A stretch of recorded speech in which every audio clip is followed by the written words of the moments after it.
UCC is concerned.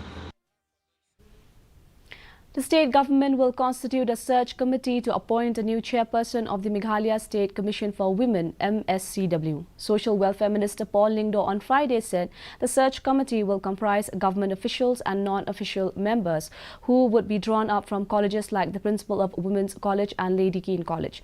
Lyngdoh said some stopgap arrangements will be considered until a new chairperson is appointed.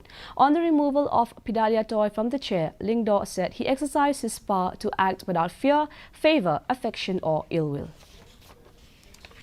We decided to constitute a search committee comprising of both officials and non-official members.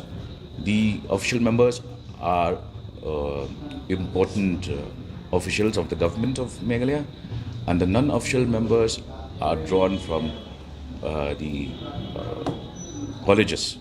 For instance, the principal of Women's College and Lady Keane's College.